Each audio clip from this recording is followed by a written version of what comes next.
Oke, kita lanjutkan lagi mengenai penginputan data supplier ya. Tadi ada trouble sedikit sehingga videonya harus terpotong ya.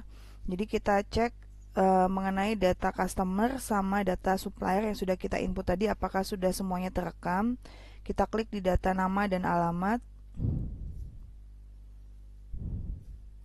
Nah, di sini ada 3 customer dan 1 vendor yang sudah diinput. Nah, tinggal 2 yang belum diinput. Kita lanjutkan dengan menambah data atau add data. Klik tanda plus di pojok kiri bawah.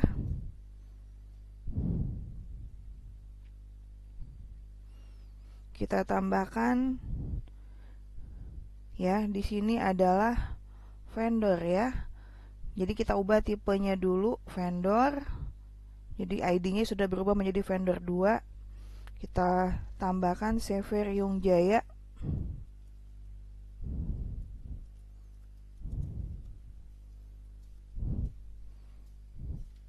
Kita rekam. Kita klik ya.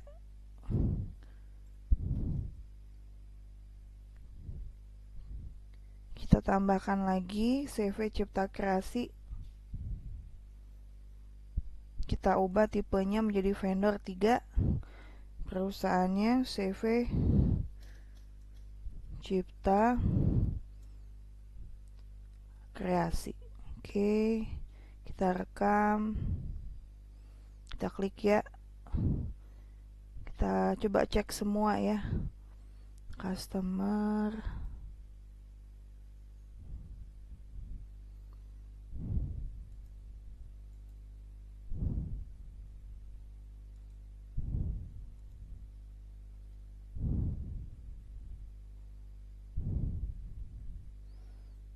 Kok nggak ada semua datanya?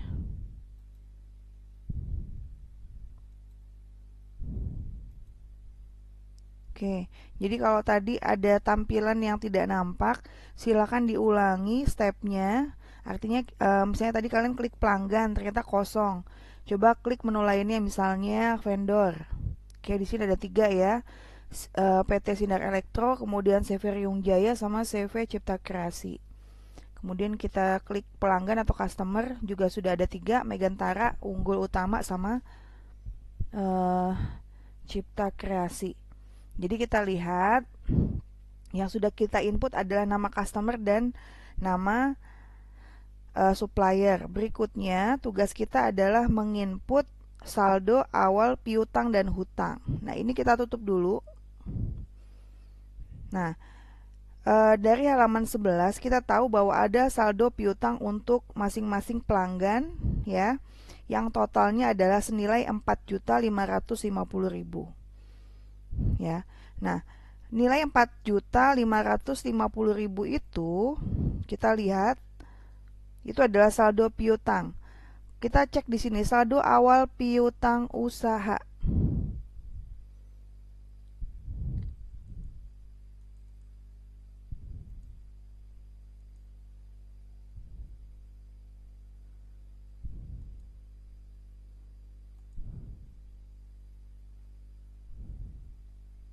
Saldo awal akun ya, kita lihat di saldo awal akun. Nah, saldo awal piutang kita search di sini.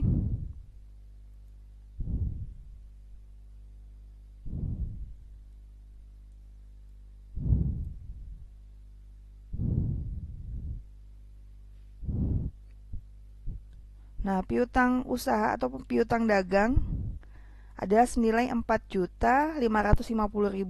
Nah, nilai ini adalah merupakan total dari nilai piutang PT Megantara, PT Unggul Utama, dan CV Cipta Kreasi. Jadi, ya, jadi ada hubungan antara tiap saldo piutang, hutang, dan neraca saldo awal. Ini kita tutup dulu ya, atau kita rekam. Kemudian kita kembali ke setting, kemudian klik saldo awal. Karena kita mau menginput saldo awal piutang usaha, maka kita pilih saldo awal piutang usaha. Di sini masih kosong karena memang belum kita input. Kita klik baru. Kemudian nama pelanggan kita pilih PT Megantara ya, tadi sudah kita buat, berarti double klik saja. Oke. Nah, tanggalnya ini kita lihat tanggal invoice-nya adalah 1 Desember 2020 sama ya. Kemudian nomor invoice kita tuliskan INV 01. Nomor SO-nya kita kosongkan, mata uang tetap IDR, nilai piutangnya kita isikan 1.250.000. Oke, di tab. Kita klik tab, kemudian sudah ya, benar kita cek 1.250.000.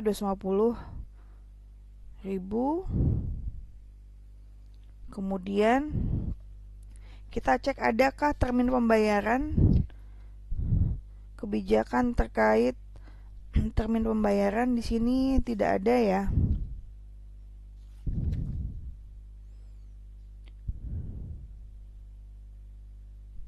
Tidak ada.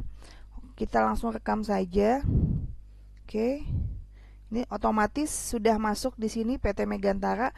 Nah, kita tambahkan lagi, klik baru untuk menginput PT Unggul Utama. Kita klik kotak kecil ini, kemudian pilih PT Unggul Utama, di double klik. Tanggal invoice-nya adalah 12 November, kita ubah tanggalnya 12 November 2020. Klik segitiga mundur, 12 November. Oke, nomor invoice-nya INV 02. Nilai piutangnya adalah senilai 2.450.000. Kita tap. Oke, kalau sudah benar kita rekam. Next, yang ketiga kita klik baru lagi. CV Cipta Kreasi. Tanggal invoice-nya 25 November.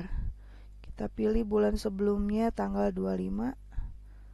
Nomor invoice INV 03.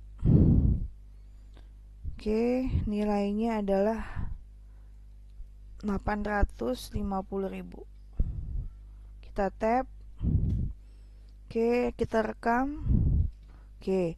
Nah, ini jumlahnya kita cek apakah benar 4.550.000. Oke, kalau sudah selesai kita tutup. Next, kita mengisi saldo awal hutang. Caranya klik setting, klik saldo awal hutang usaha. Oke, di sini masih kosong ya, kita klik baru. Kita pilih PT Sinar Elektro, kemudian tanggalnya disesuaikan 11 Desember. Nomor invoice-nya INV 01. Nilainya 10 juta. Kita klik rekam. Oke, masuk di sini, kita tambahkan baru. Perusahaan yang kedua, Riung Jaya. Tanggalnya 12 November. Nomor invoice INV 02. Senilai 6.025.000. Klik rekam. Tambahkan lagi satu lagi, Cipta Kreasi. Tanggalnya 26 November.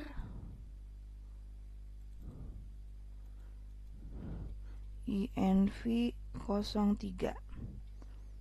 Senilai 850.000. Oke. Kita cek, kita klik rekam ya. Apakah jumlahnya 16.875.000? Oke, sudah sesuai. Kalau sudah sesuai kita tutup. Next, data yang harus kita input adalah mengenai saldo persediaan. Ya. Untuk saldo persediaan di sini ada kode barang, nama barang, satuannya, HPP, jumlah kelompok barangnya, dan total. Nah, sebelum kita menginput saldo persediaan, ya, yang harus kita lakukan adalah ya, kita kembali ke dashboard. Kemudian kita klik data-data, ya. Nah, di sini kan ada satuan barang unit ya. Nah, kita klik satuan pengukurannya. Di sini ada satuan pengukuran yang digunakan adalah dozen atau lusin ya, dan pieces.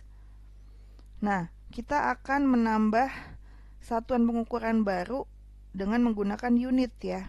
Karena satuannya dalam tabel persediaan adalah unit.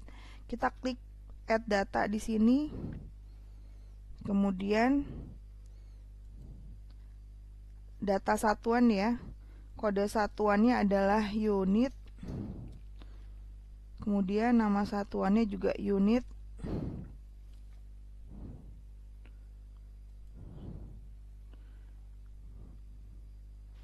Nah, kemudian kita checklist ini.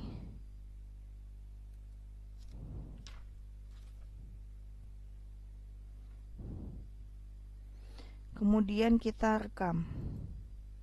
Oke, sudah nambah ya di sini satuannya. Yang awalnya 2 sekarang ada 3 unit, dozen sama pieces. Kalau sudah kita tutup.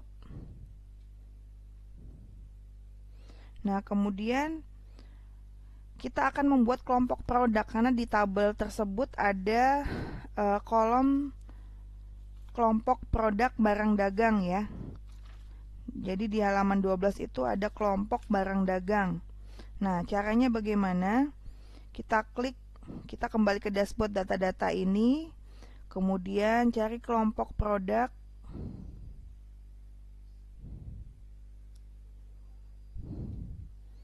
Atau data produk ya.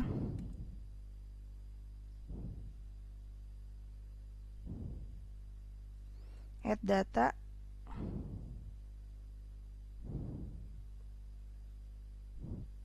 Nah, di sini kita bisa lihat di sini ada kelompok barang, ada tanda kotak kecil, di sini kita klik. Nah, di sini kelompok barang tertulis hanya produk 1, 2, dan 3. Nah, kita akan mengubah produk 1 ini menjadi kelompok barang dagang. Nah, caranya bagaimana? Kita sorot produk 1 sehingga dia berwarna biru muda, kemudian kita klik edit.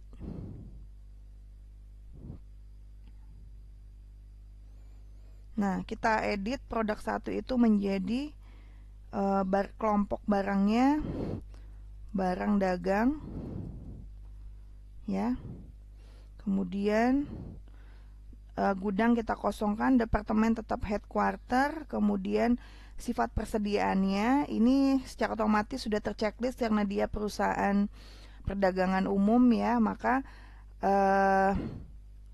perusahaan ini PT Sumber Rejeki ini dia menyimpan persediaan, kemudian membeli stok barang tersebut, kemudian dan juga menjual. Jadi bukan hanya membeli tetapi juga menjual karena dia adalah perusahaan perdagangan umum. Kemudian metode sistem persediaan yang digunakan adalah FIFO.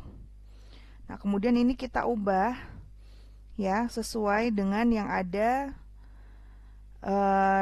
di halaman 34. Kalian bisa lihat ya halaman 34.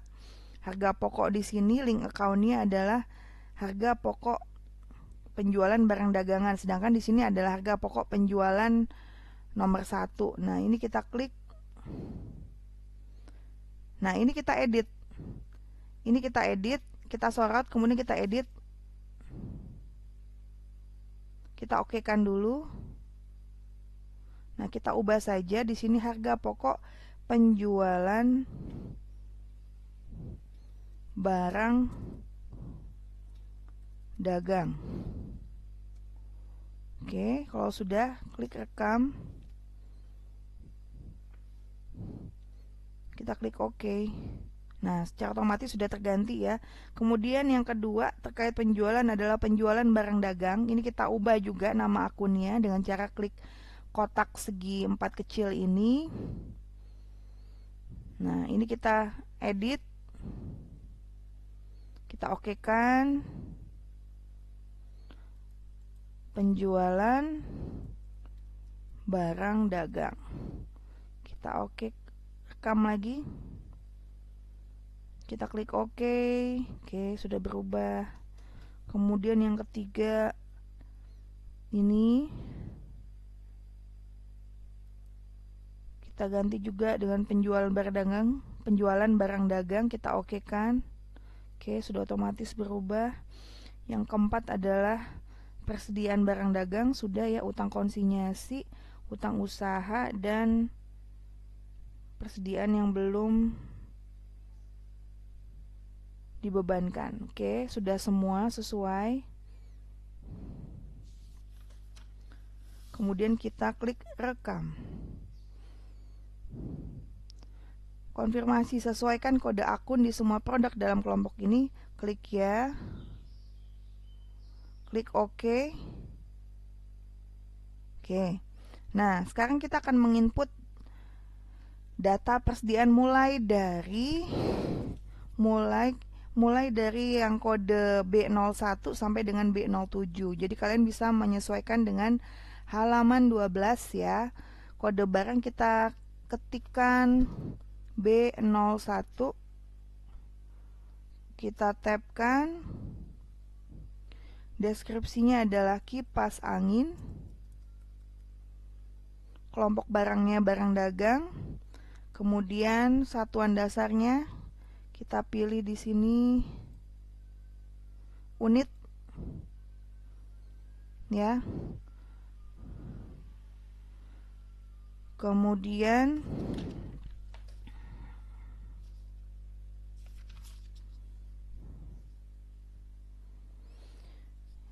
itu saja yang kita ubah, kita rekam. Jadi hanya mengisi kode barang dan deskripsi ya. Oke, sudah masuk yang pertama, kemudian kita masukkan yang kedua dengan add data.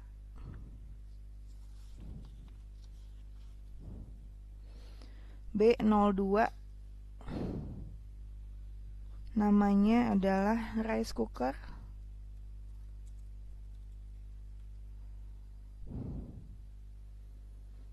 Satuan dasar kita ubah dengan unit. Oke, rekam.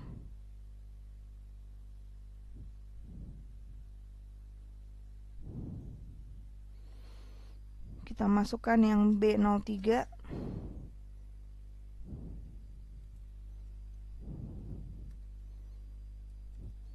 Radio.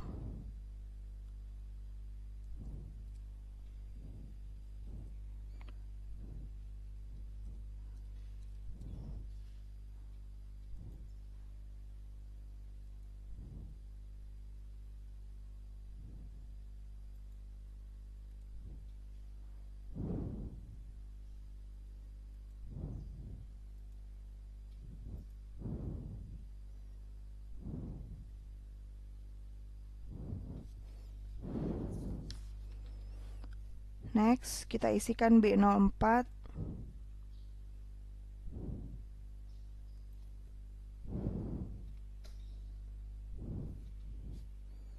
TV 20 inch.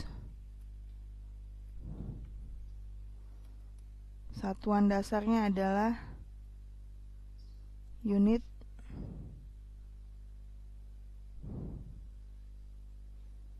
Klik rekam. Tambahkan lagi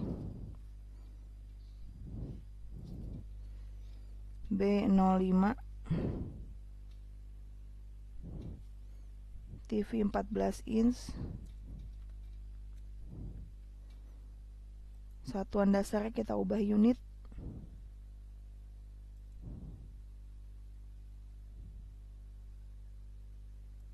Kita rekam.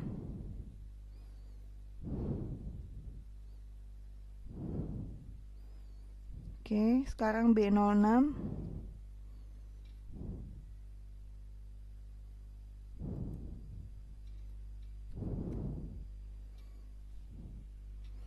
produknya adalah mesin cuci. Satuan dasarnya kita ubah unit. Kita klik rekam. Kemudian yang terakhir kita inputkan yang B07.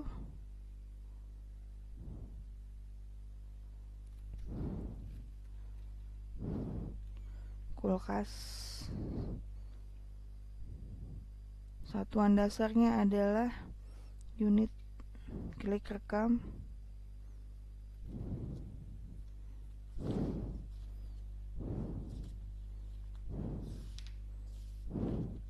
Oke, jadi kita cek persediaan mulai dari B01 sampai dengan B07 lengkap semua ya. Oke, kita tutup.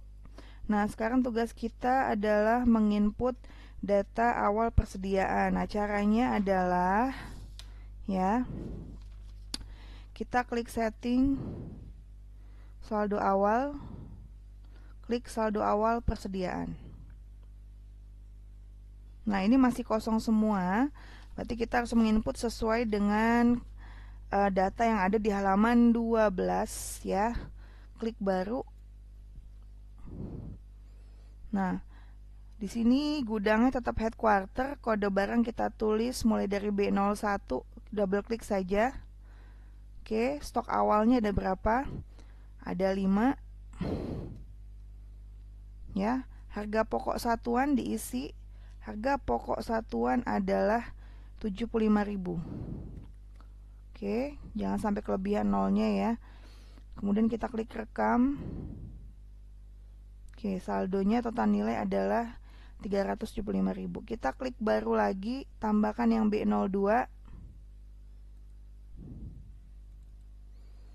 Stok awalnya ada 2, HPP-nya sebesar 125.000. Oke, tab. Kita rekam. Ya, jadi diinputkan sampai dengan B07.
Nah, kita cek apakah nilainya sesuai ya dengan totalnya 13.815.000.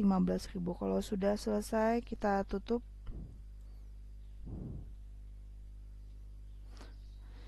Kemudian ada konfirmasi, pastikan tidak ada user lain sedang membuka data yang sama dengan data yang sedang terbuka saat ini. Lanjutkan proses hitung ulang saldo akhir barang persediaan, klik ya.